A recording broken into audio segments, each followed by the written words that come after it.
The 2000s was a golden era for girl groups, with the continued reign of Destiny's Child, the domination of the Pussycat Dolls, and a rise of UK-based acts such as Mystique, Girls Aloud, and the Sugababes.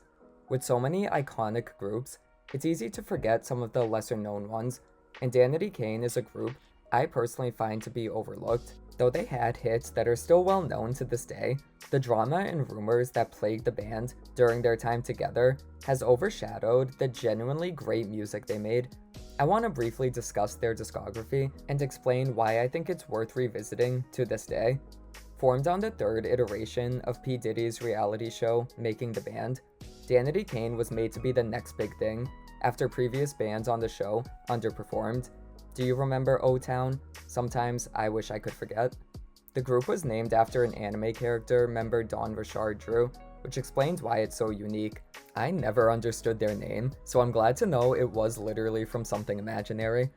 Their first record, 2006's Danity Kane, was a huge success thanks to the hype they had built up from the show, selling over 230,000 copies in its first week alone. It even knocked off Christina Aguilera's Back to Basics from the #1 spot on the Billboard 200. Imagine outselling Christina in the 2000s with your debut album. The power. Danity Kane is a primarily pop R&B album with songs about love, intimacy, and generally being that girl. It's standard stuff for a girl group, but it's done so flawlessly. The lead single, Showstopper, is a classic 2000s throwback that exemplifies what made the group so much fun to listen to. The song's about rolling up to the club in your fancy car with your girls, making the boys stare and the other girls jealous. It makes you feel like a rich bitch. It is such a go-to going out song. Another song that's just like this is Want It, which is actually my favorite from the album. While Showstopper was about your arrival to the club, Want It is about the fight you get into when you're actually in there. It's a fast-paced tell-off anthem directed towards a girl who's trying to get with their man, filled with some of the best lines in the album and a danceable chorus. I really wish the song got a video. I'd love to see some choreography for it, outside of the Making the Band finale anyways. According to Genius, it was apparently meant to be the third single, but it was scrapped after the relative underperformance of Ride For You. Speaking of Ride For You, that was the second and final single from this album, and the fact that it underperformed baffles me. It's a gorgeous love song with some of the strongest vocals on the album, specifically from Andrea, Dawn, and D Woods. The twinkly production and vocal harmonies, combined with the lyrics about fighting for a relationship that's gotten rocky, make this one a standout. It's a truly touching song, and I'm surprised it didn't chart higher than number 78 on the Hot 100. Though the other tracks don't reach the same heights as Ride For You, I still think the quality of this album is very consistent throughout. It's a fusion of lusciously produced R&B with sticky pop hooks, with some of the best being Right Now, Ooh Ah, Press Pause, I Wish, and Take It Further. I don't think there's a skip here, and I'll just say right now, I think this is their best album. There's a timelessness to it that makes it sound fresh to this day, despite it being almost 2 decades old. Also, random thought, but did anyone else ever think the artwork looked like the cover for a PlayStation game? I don't know why. I think it's just the setting and background for me. I mean, where are they? Papu's Pyramid from Crash Team Racing? I don't know, but I love it. The group would go on to have more success with their second album, 2008's Welcome to the Dollhouse, becoming the first girl group in history to have their first 2 albums debut at #1 on the Billboard 200. Far more electronic and dancey than their debut, Welcome to the Dollhouse is a full-on party album. This can be seen in the singles Damaged and Bad Girl featuring Missy Elliott. Damaged is probably their most well-known song nowadays, thanks to its simple but brilliant hook. The song is electropop perfection, fitting in perfectly with the music at the time. It's a great one to sing along with. It's just one of those hype songs that's totally unserious, and that's the fun of it. The video is also my favorite of theirs. I love an overly literal interpretation, and this is about as literal as you could take the song. No wonder this man's heart is damaged. He's got a whole girl group serving choreo in there.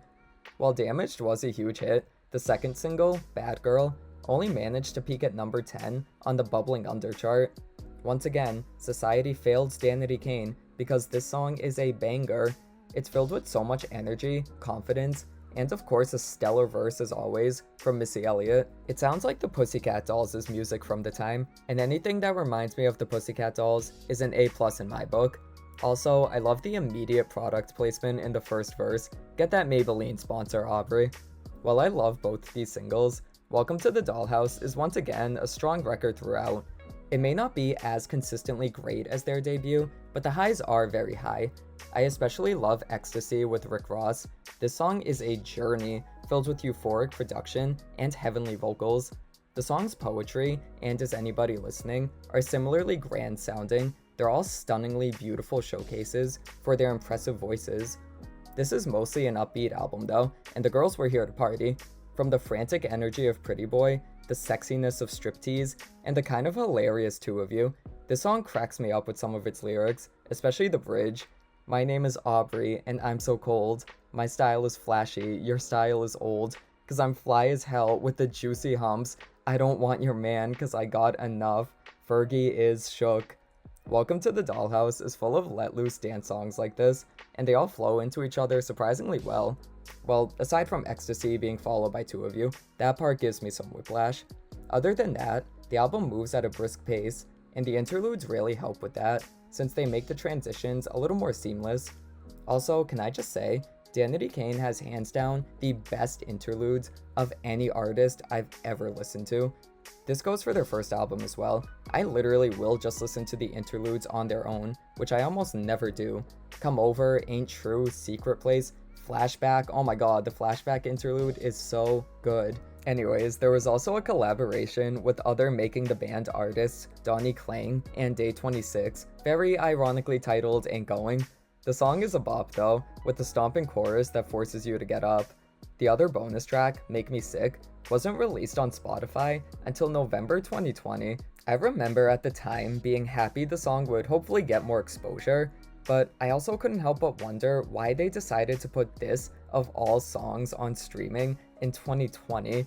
Fitting, I guess, but maybe it hit a little too close to home.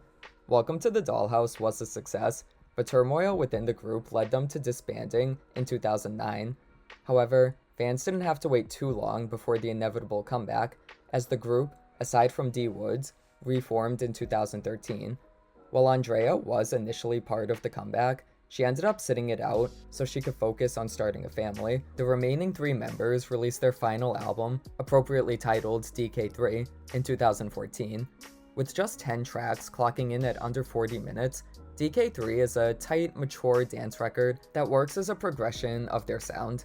It's not as over the top as Welcome to the Dollhouse, but that's probably due to how music had changed drastically in just a few years. DK3 may be more low-key, but there's still some incredibly catchy dance songs on here, from the stellar opening track Rhythm of Love to my personal favorite, Roulette.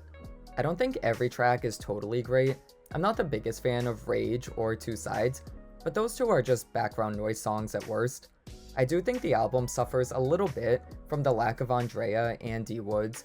Andrea actually did record vocals for it, and some demos with her have leaked online, but she left the group before the album's release, so she was ultimately left off of it. It's not that I think Aubrey, Dawn, and Shannon can't hold their own, but I also don't think the album feels fully realized. Outside of a few songs, it's not particularly memorable, and I don't think it reaches the heights of their previous records. Even though it's good as it is, I think having everyone back could have helped it reach its full potential, but I guess we'll never truly know. Also, they released a song called Lemonade in 2014, 2 years before Beyonce's album. Was this the inspiration? Absolutely not, but still, it's funny how Lemonade was on everyone's mind in the 2010s. The group disbanded shortly before the release of DK3, leaving the album to be released as a thank you to the fans. The 3 eventually got back together and released a new song called Neon Lights in 2019. It's okay, but I won't lie, I frequently forget that it exists. It's nothing special, but at the time I was excited we were getting new music, and hopefully a new album. This did not happen, though Dawn and Aubrey did release a 2-song EP called Strawberry Milk in 2020, as well as a loose single called New Kings. As of now, these songs are the last we've heard from the group, and it seems like a full reunion at this point is unlikely, given how the girls are either retired from music or have their own solo careers. I think one day we'll see them all back together, but that's probably just my wishful thinking. Danity Kane may have been short-lived, but the music they gave us in their time together was some awesome stuff. I know I didn't even scratch the surface of the drama this group had, but there's been enough talk about that. At the end of the day, all I really care about is the music, and I totally recommend their whole discography. At the very least, I'd listen to their first 2 albums if you never have. If you're a lover of 2000s pop, you can't go wrong with them, and if you like those two, you'd probably enjoy DK3 as well. Maybe one day we'll get a new album, but until then, I'm more than happy with what we have now.